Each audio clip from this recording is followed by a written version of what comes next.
Hello, everybody, and welcome to Clearwater Innovation, a program of We Impact. In this series, we are featuring young scientists who are taking steps to improve the environment, specifically in the water sector. Today, I have a special guest, Zoe Gothold from Richland, Washington. Hi, Zoe.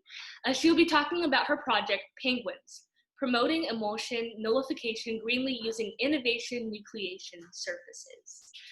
I met Zoe at the 2017 Broadcom Masters as well as Intel ISIF last year, and she very recently won the US Stockholm Junior Water Prize and will be competing in the international competition this fall.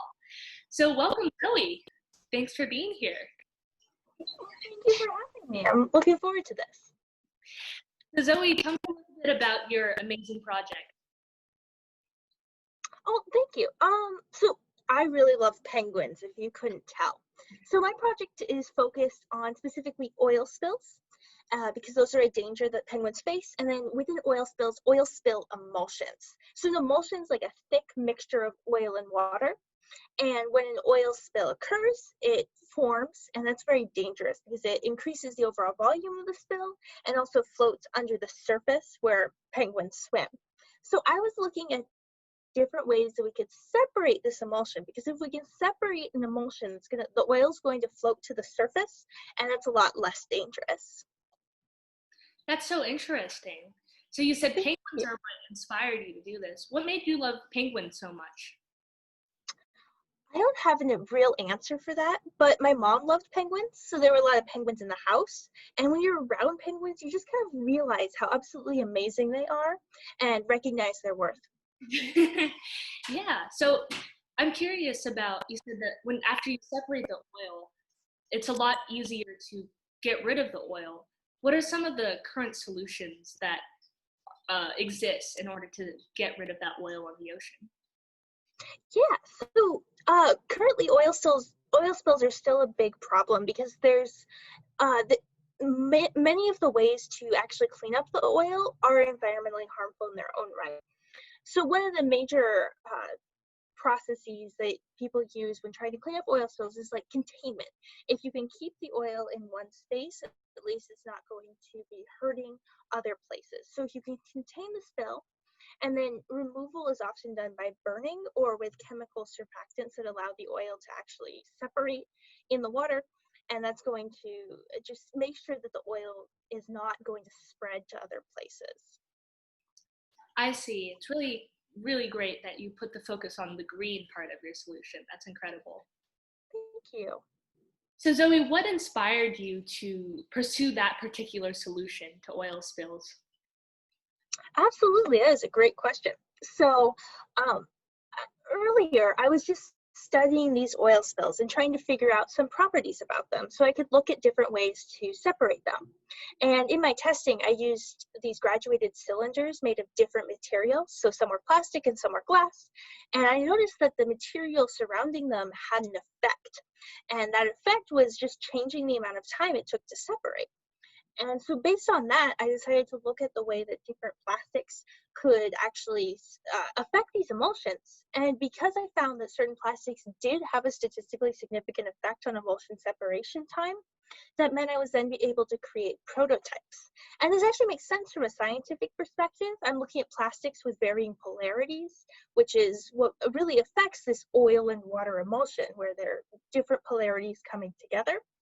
But I wasn't able to find it until I ran a bunch of other experiments completely unrelated and got this weird data point that actually led to a failed experiment.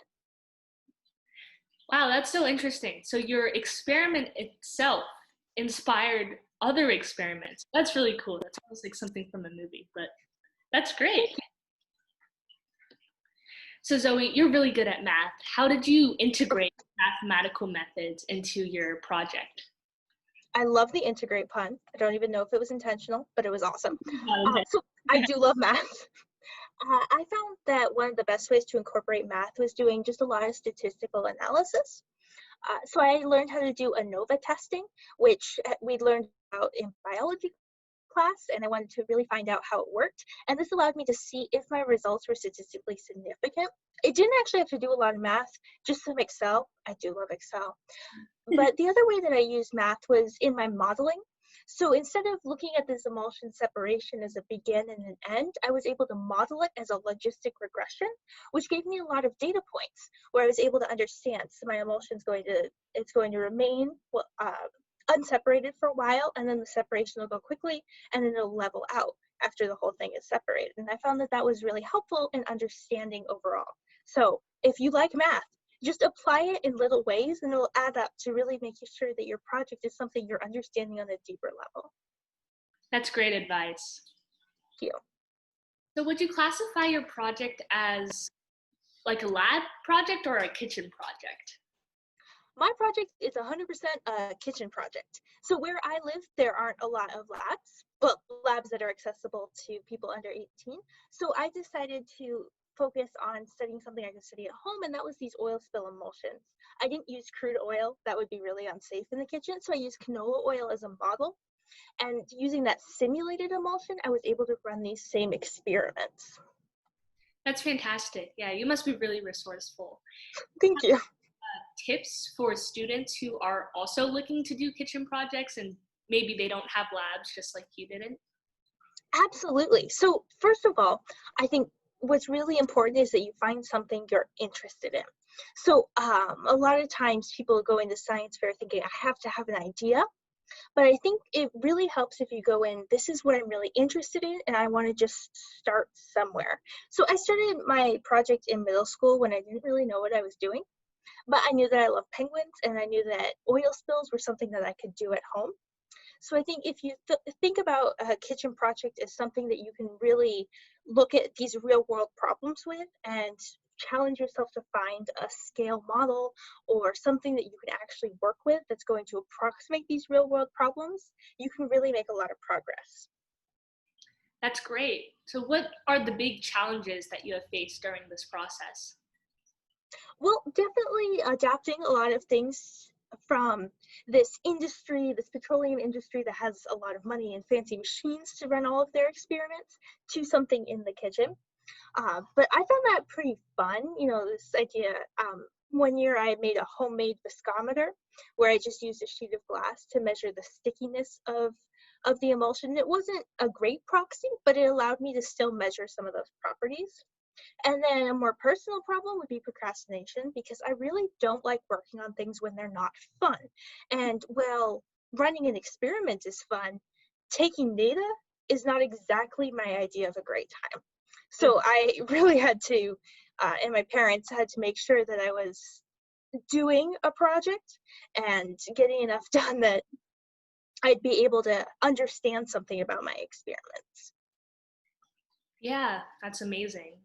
So where do you see this project going in the future? Do you have plans to kind of mass produce your research to make it widely accessible? Are you going to patent it, publish your results? Yes. So I am currently trying to figure out how to publish my results.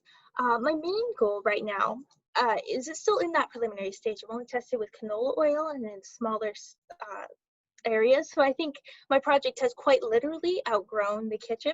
So I'm working to find other people who can use my data and turn it into something that's a product or a device that can be implemented into the actual ocean. Great. So let's talk a little bit about you, because you're such a really inspiring, awesome, sweet person. So why do you care about the environment? Why do you think it's important for kids our age to be invested in the environment? Well, I think the first thing is we all live in the environment, and if the environment isn't something that can support human life, that's really bad. And that's a danger and a threat that we can see. So caring about it is a necessity in that way. Personally, I do use penguins as this kind of motivator because they're really threatened by the same things that threaten our environment as a whole. And so seeing these creatures being affected, that's what really got me into research, and the idea that if I can do something to help them, that's going to be really important. I also think that we're at this point where we can really make a change. We have our whole lives to decide what we want to do, and if working on problems that affect the environment is something that we decide to do, then hopefully we can still fix our environmental issues. What are some steps that we as citizens can take to improve how oil spills are treated or how important they're considered in terms of advocacy or legal issues? Well, my personal favorite way of dealing with that is reducing our need to have oil in the first place. Because if we're not running on such an oil-based economy, that means that there's going to be less of these shipping routes, and that's going to be a lot better for reducing spills. But I know that's not feasible, especially immediately. So I'd like to think that focusing on the dangers of oil spills and then knowing once they happen, this is what we can do to clean up.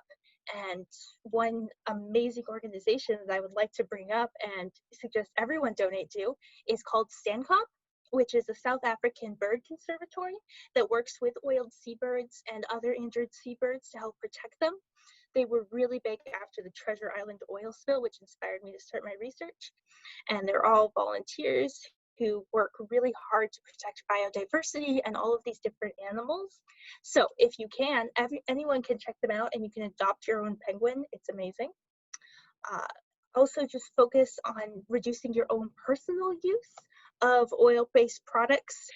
So Zoe, you are an iconic scientist. You always have that bright pink hair that's so fun. And my hair is pink too. You can't really see it. But Zoe, what advice would you have for young girls pursuing science? That is a great question and a great way to put it. My main advice would just be to do it. A lot of times other people will seem more confident than you feel, and I think it's really important to realize that everyone is putting on a show of a bit. They're not always as confident or self-assured as they seem, and even if you feel like you are completely out of your element, it's okay. And you're still allowed to go to these science fairs. You're allowed to compete and be competitive, and that's totally fine. Um, my other advice is, if you are studying something that you're interested in and you're really passionate about, that's going to just help everything. And if you care about what you're studying, then it's going to be important for you to share that with other people. And so go for it, and don't be intimidated by other people. Wise words of wisdom from Zoe Gothold. Thank you so Thank you. much for tuning in today, and thank you everybody for watching. For Zoe's blog post, as well as more resources on the global water crisis, please visit www.clearwaterinnovation.org. Thank you.